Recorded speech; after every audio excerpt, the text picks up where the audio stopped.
तो हमारे लिए कुछ ना कुछ मिठाई लेकर ज़रूर आते थे, क्योंकि मेरी माँ को मिठाई बहुत पसंद थी।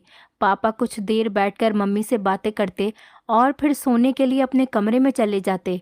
मम्मी हमारी नौकरानी सोनिया को आवाज़ लगाकर कहती कि नितिन बहुत थके हुए आए हैं, तुम थोड़ी देर इनकी टांगें दबा दो। सोनिया जी दीदी कहकर पापा के कमरे में चली जाती। सोनिया और मैं एक ही उम्र के थे। हम दोनों की उम्र 17 साल थी। एक दिन अचानक सोनिया की तबीयत खराब हो गई। तब मम्मी उसको डॉक्टर के पास लेकर गई। डॉक्टर ने चेक करने के बाद जो बात बताई, उसको सुनकर तो मम्मी अपने होश ही खो बैठी कि सोनिया तो पेट से है। उस दिन मम्मी के ऊपर कयामत टूट पड़ी थी। मगर उससे भी बड़ी कयामत ये थी कि कुछ दिनों बाद मेरी भी तबीयत खराब रहने लगी थी। मैंने माँ पापा को कुछ भी नहीं बताया था, लेकिन अब मेरा पेट दिन ब दिन बढ़ने लगा था। घर वालों से छुपकर मैं एक दिन लेडी डॉक्टर से चेकअप कराने गई, तो डॉक्टर ने मुझे बताया कि मैं तो 5 महीने की गर्भवती हूँ और माँ बनने वाली हूँ। डॉक्टर के मुंह से ये बात सुनने के बाद मेरे तो पैरों के नीचे से ज़मीन ही निकल गई, क्योंकि पापा ने मुझे भी। मेरा नाम सपना है। मेरी उम्र 8 साल थी जब एक दिन मेरी मम्मी को किचन में खाना बनाते समय अचानक ही चक्कर आ गए और वो ज़ोर से नीचे ज़मीन पर गिर गईं। उनके हाथ की हड्डी टूट गई और पूरे शरीर में ही चोटें आईं। मेरी मम्मी दर्द से चिल्ला रही थी। उनको सहारा देकर उठाने वाला कोई भी नहीं था। मैं चाहती थी कि आवाज़ देकर किसी को अपनी मदद के लिए बुलाऊं, जो मेरे साथ मिलकर मम्मी को उठा सके। इतने में मुझे गली से 2 औरतें आती नजर आईं।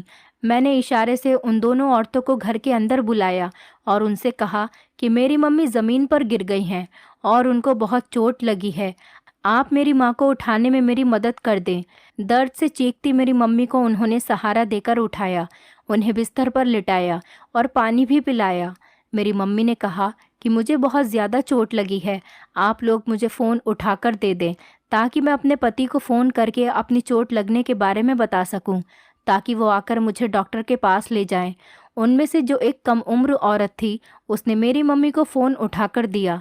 मम्मी ने मेरे पापा से बात की और उनसे कहा कि मुझे बहुत ज़्यादा चोट आई है और मुझे लगता है कि मेरी हड्डी भी टूट गई है। और बात करने के बाद मेरी मम्मी उन दोनों औरतों से बात करने लगी। उन दोनों औरतों ने बताया कि गली के नुक्कड़ पर जो बड़ा सा घर है, जिसमें काले कलर का गेट लगा हुआ है, हम उसी घर में काम करते हैं और इसके अलावा घरों में भी काम ढूंढ रहे हैं। मेरी मम्मी ने फ़ौरन कहा कि मुझे इस वक्त एक काम करने वाली की बहुत सख्त ज़रूरत है। मेरे लिए छोटे छोटे बच्चों को संभालना बहुत मुश्किल काम है। अगर कोई ऐसी औरत या लड़की मिल जाए जो सुबह से शाम तक मेरे बच्चों और घर को संभाल सके और मेरे पास रह सके, तो मैं उसे अच्छी तनख्वाह दूंगी। उनमें से जो बड़ी उम्र की औरत पास रख लो, वो सुबह से शाम तक तुम्हारे घर के सभी काम करेगी, तुम्हारे बच्चों को भी संभाल लेगी और तुम्हारे पास रहेगी। मेरी बेटी है तो 8 साल की, लेकिन वो घर के सारे काम भाग भाग कर करती है। मम्मी ने लड़की की तरफ देखा और उसकी खूबसूरत शक्ल पर गौर किए बिना ही उसे काम पर रखने के लिए मंजूरी दे दी। लड़की की मम्मी ने जो तनख्वाह मांगी, वो माँ ने देने के लिए तुरंत ही हामी भर दी, क्योंकि उस समय मम्मी को एक नौकरानी की बहुत ज़्यादा ज़रूरत थी। उस वक्त मेरी मम्मी उठने बैठने के काबिल नहीं थी और मेरा छोटा भाई केवल 5 महीने का ही था, झूले में सो रहा था। मेरी मम्मी की तकलीफ़ देखकर उस औरत ने कहा कि दीदी, मैं आज ही अपनी बेटी को आपके पास काम के लिए छोड़कर जा रही हूँ। कल सुबह जब सामने वाले घर में काम करने के लिए आऊँगी, तब अपनी बेटी सोनिया से भी मिल लूँगी। ये कहकर वो औरत अपनी बेटी सोनिया को मेरी मम्मी के पास छोड़कर चली गई। सोनिया ने मेरी मम्मी के सारे काम कुछ ही मिनटों में निपटा दिए। तब तक मेरे पापा भी वापस आ गए।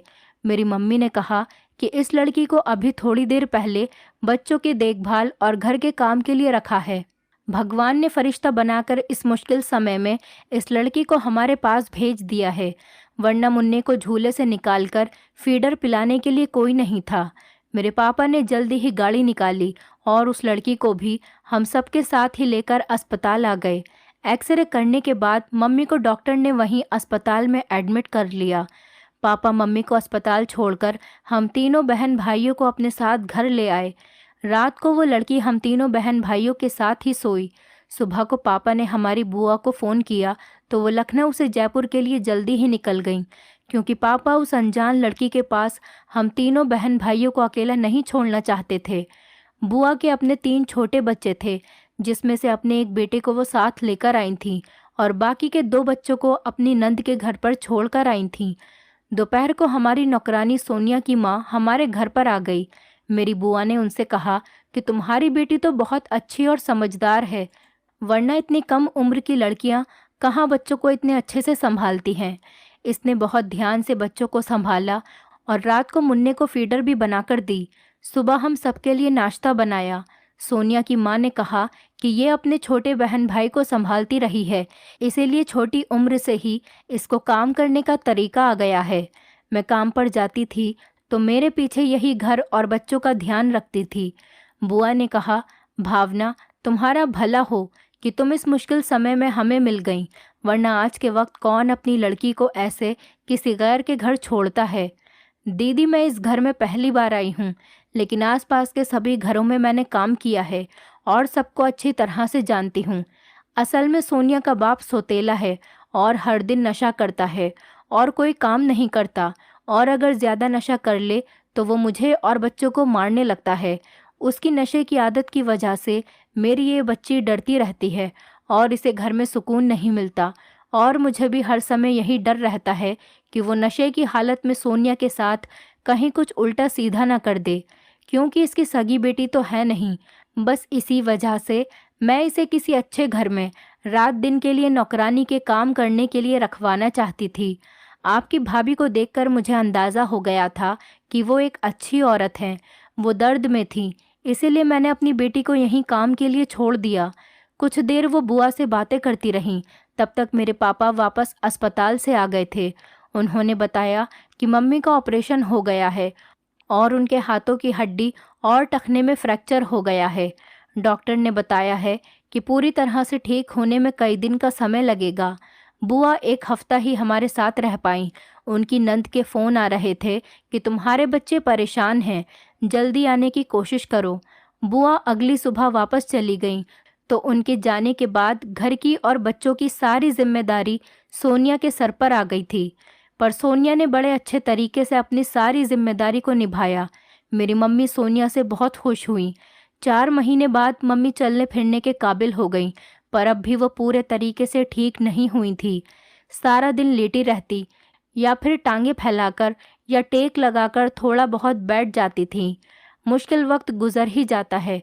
अब मेरी मम्मी तो ठीक हो गई हैं, लेकिन सोनिया हमारे घर के लिए ऐसी बन चुकी थी जैसे कि अंधे की आंखें या लंगड़े की लाठी। मेरी मम्मी को ऐसी ही नौकरानी की ज़रूरत थी। उन्होंने सोनिया का ऐसे ख्याल रखना शुरू कर दिया जैसे कोई माँ अपनी बेटी का रखती है, और सोनिया भी मेरी माँ का इस तरह ख्याल रखती थी जैसे कोई बेटी अपनी माँ का रखती है। सोनिया की माँ को तो उससे कोई मतलब ही नहीं था, उन्हें बस उसकी तनख्वाह से मतलब था। हर महीने आकर अपनी बेटी की मेहनत के पैसे ले जाती थीं और मेरी मम्मी से कहती थीं, दीदी जी, आप इसे पूरी उम्र के लिए अपने पास ही रख लीजिए, चाहे इसकी शादी आप अपनी मर्जी से कर देना, मैं इसे घर पर नहीं ले जाऊंगी, क्योंकि इसका सौतेला बाप इस पर बुरी नज़र रखता है और अब आप ही इसकी अपनी हो। मुझे आप पर पूरा भरोसा है। इंसान सोचता क्या है और होता क्या है। मम्मी जिस लड़की को अपने लिए बहुत अच्छा समझ रही थी, उन्हें पता ही नहीं था कि आने वाले समय में वही लड़की उनके लिए घर से बेघर होने का सबब बनेगी। समय तेज़ी से गुजरता गया, यहाँ तक कि सोनिया को हमारे घर आए 10 साल का समय गुजर चुका था। पता ही नहीं चलता था कि ये 10 साल का समय कैसे इतनी जल्दी निकल गया है। ये 10 साल का समय हमारे लिए ऐसा था जैसे कि 10 दिन पलक झपकते ही निकल गए हों। एक दिन सोनिया की माँ हमारे घर पर आई। वो बहुत ज़्यादा बीमार लग रही थी। उन्होंने मेरी मम्मी से कहा कि सोनिया का अब इस दुनिया में आपके सिवा कोई और नहीं है। बात यह है कि सोनिया जब छोटी थी तो मेरा पति उसे कहीं से उठाकर लाया था और मुझसे कहता था कि एक सुनसान जगह मुझे मिली है, ये वहाँ पड़ी हुई रो रही थी। लेकिन मुझे अपने पति पर शक था कि ये इसे चोरी करके लेकर आया है। उस समय मैं गर्भवती थी। मैंने इस लड़की को अपने पास रख लिया। मेरा पति इस लड़की को लाया ही इसलिए था कि वो पहले हमारी खूब सेवा करेगी और जब वो जवान हो जाएगी तो किसी बड़े घर में इसका रिश्ता करवाकर पैसे वसूलते रहेंगे। अब जब ये लड़की जवान और खूबसूरत हो गई है तो मुझे अपने पति से डर लगता है।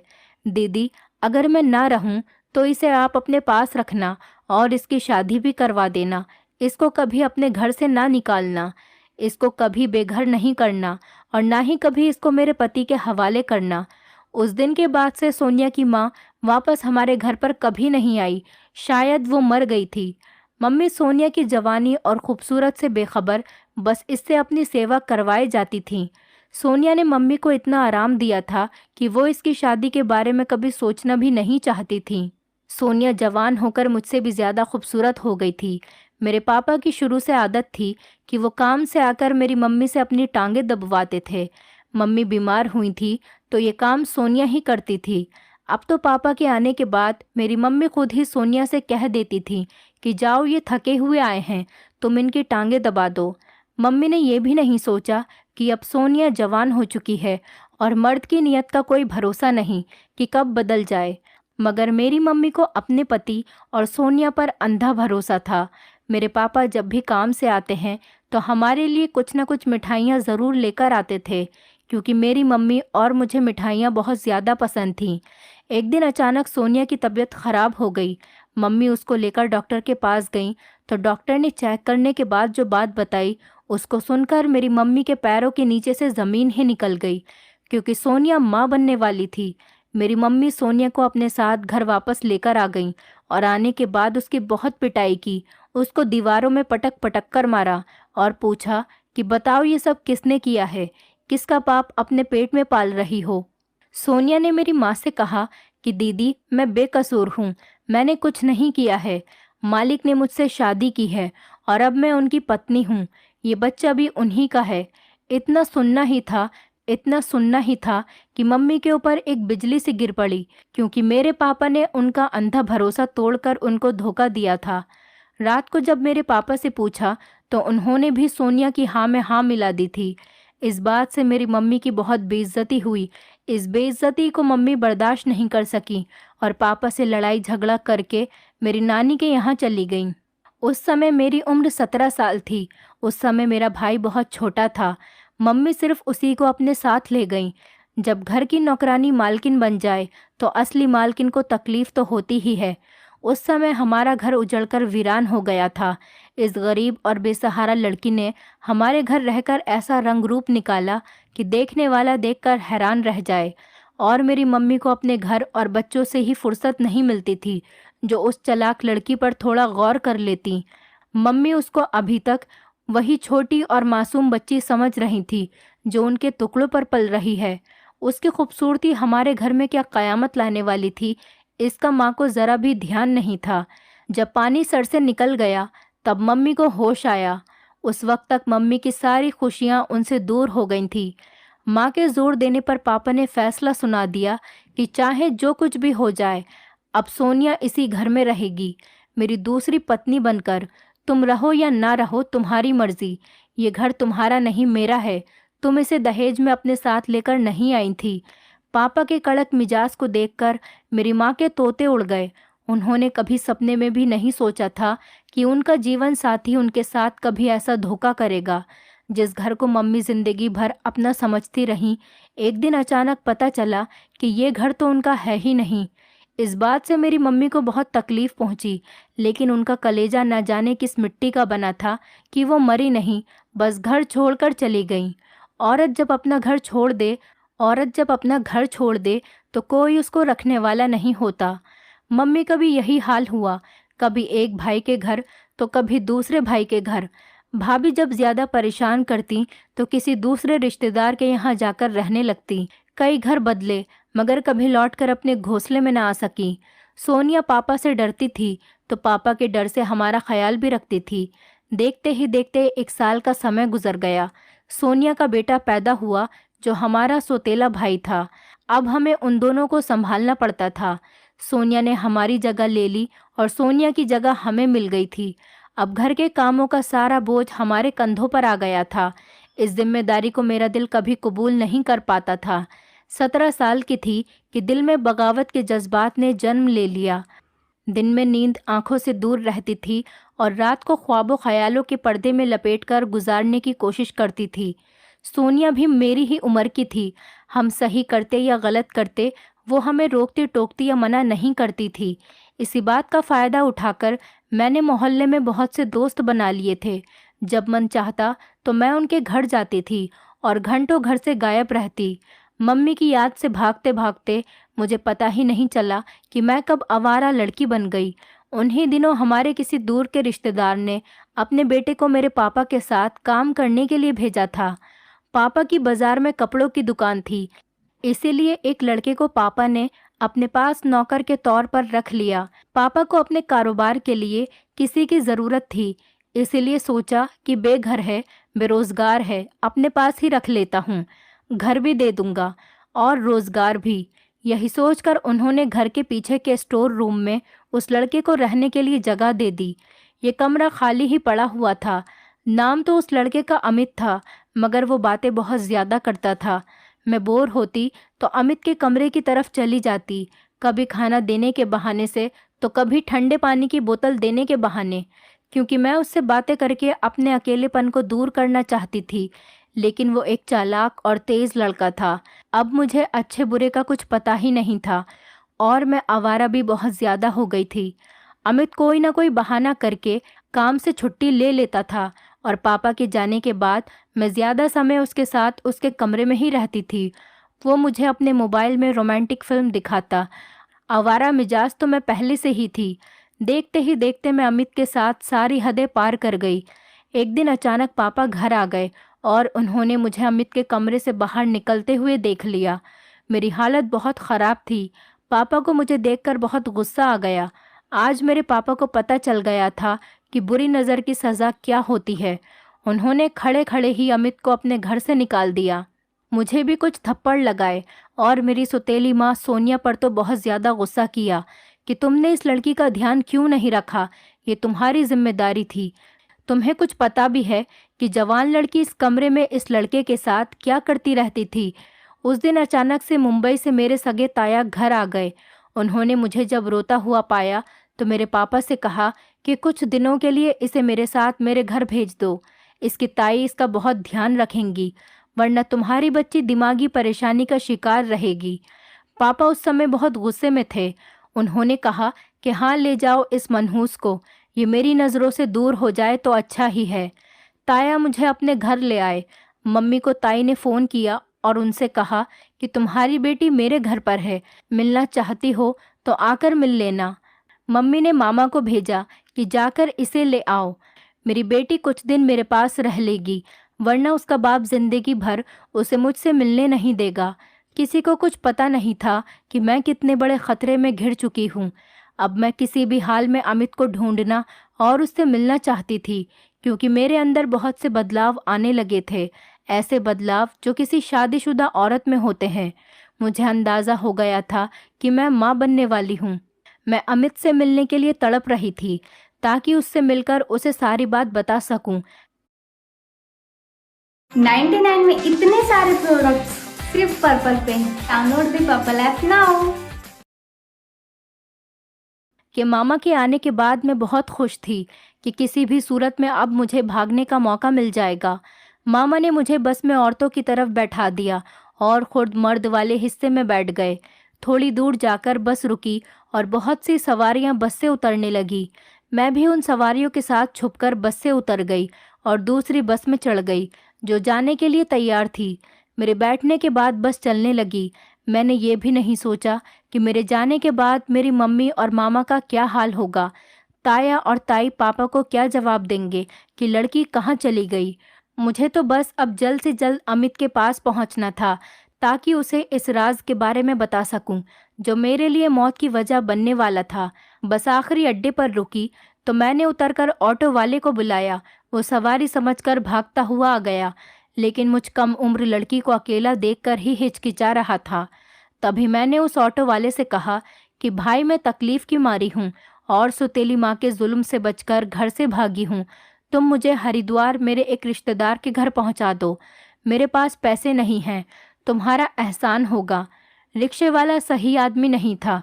वो मुझे एक ऐसी जगह ले गया जहाँ हम जैसी कम उम्र और भटकी हुई लड़कियों के ज़रिए से दौलत कमाई जाती है।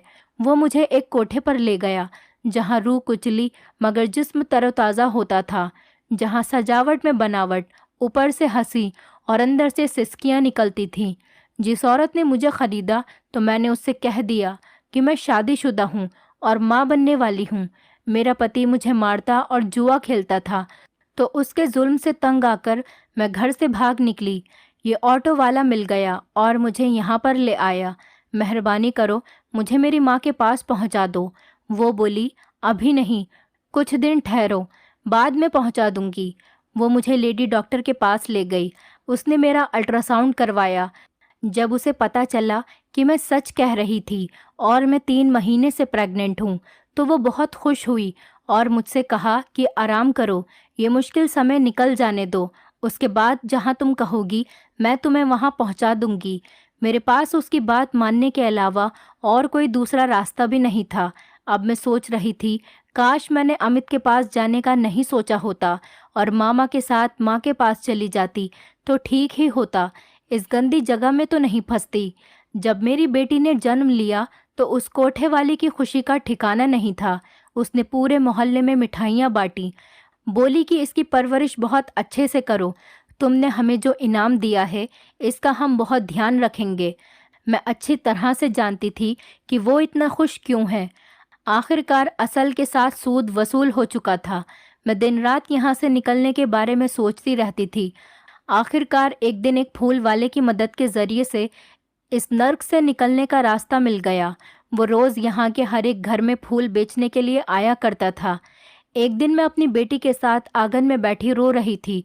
उस फूल वाले ने मुझे रोता हुआ देखा तो उसको मेरी हालत पर रहम आ गया। उसने हल्की आवाज़ में मुझसे कहा, अगर तुम यहाँ से भागना चाहती हो तो मैं तुम्हारी मदद कर सकता हूँ। मैंने रोते हुए कहा कि तुम्हारा बहुत एहसान होगा। उसने कहा कि हाँ ठीक है, कल तुम तैयार रहना। अगले दिन कोठे वाली दोपहर का खाना खाकर किसी काम के लिए बाजार चली गई और वो फूल बेचने वाला किसी बहाने से अंदर आया और मुझे भगाने में कामयाब हो गया। मगर दुख इस बात का है कि मैं अपनी बेटी को अपने साथ घर पर नहीं ला सकी। अगर शायद ले आती तो मेरे पापा मुझे कभी कबूल नहीं करते। कर भी लेते तो समाज को क्या मुंह दिखाते कि बगैर शादीशुदा बेटी की गोद में किसकी औलाद है। इसीलिए मैं उसको एक अनाथ आश्रम में छोड़कर आ गई थी, भगवान और किस्मत के भरोसे। मगर मेरी बेटी की जुदाई का दुख मुझे जिंदगी भर सुलगाता रहेगा। मैंने घर आकर रोते हुए पापा के पैर पकड़े और उनसे कहा कि भगवान के लिए मुझे माफ़ कर दीजिए। थोड़ी देर रोने और मिन्नतें करने के बाद पापा मान गए और उन्होंने मुझे अपने पैरों में से उठाकर सोफे पर बैठा दिया। उसके बाद पापा मुझे मेरी मम्मी के पास ले आए और मम्मी के हवाले कर दिया। कुछ दिनों के बाद पापा मेरी छोटी बहन को भी अपने साथ ले आए और कहा कि मुझे माफ़ कर दो, मैंने तुम्हारे साथ बहुत गलत किया है और मेरे किए की सज़ा मेरी बेटियों को मिली है। जिस लड़की को तुमने बेटी बनाकर घर में रखा, मैं उस लड़की पर बुरी नज़र डालता रहा और एक दिन तुमसे छुपकर उससे शादी कर ली। मैं जीते जी मर चुका हूँ। मुझसे नाराज़ रहना है तो बेशक रहो, लेकिन इन बच्चों को अपने पास रखो, इनको तुम्हारी ज़रूरत है। सगी माँ से ज़्यादा कोई भी जवान बेटियों की सुरक्षा नहीं कर सकता है, शायद बाप भी नहीं। मैं अगर कर सकता तो आज मुझे ये दिन नहीं देखना पड़ता कि इस सब के बाद भी मम्मी ने हम बच्चों के लिए पापा को माफ़ कर दिया और इस शर्त पर कि वो सोनिया को तलाक दे देंगे। पापा तलाक देने के लिए मान गए और घनाने के बाद मम्मी ने हम दोनों के अच्छे रिश्ते देखे और जल्द ही हम दोनों बहनों की शादी कर दी। सोनिया ने मम्मी से माफ़ी मांगी और मेरी माँ ने उसे भी माफ़ कर दिया और सोनिया की शादी कहीं और करा दी और हम दोनों बहनें अपने घर में खुश हैं। लेकिन मेरे दिल से मेरी बेटी की जुदाई का गम निकाले नहीं निकलता है। भगवान जाने वो किस हाल में है और कैसी है। मैं दिन रात अपनी बेटी के लिए प्रार्थना करती हूँ और वो जहाँ भी रहे बहुत खुश रहे। दोस्तों, उम्मीद करती हूँ आपको हमारी कहानी पसंद आई होगी। कहानी पसंद आई है तो वीडियो को लाइक करें।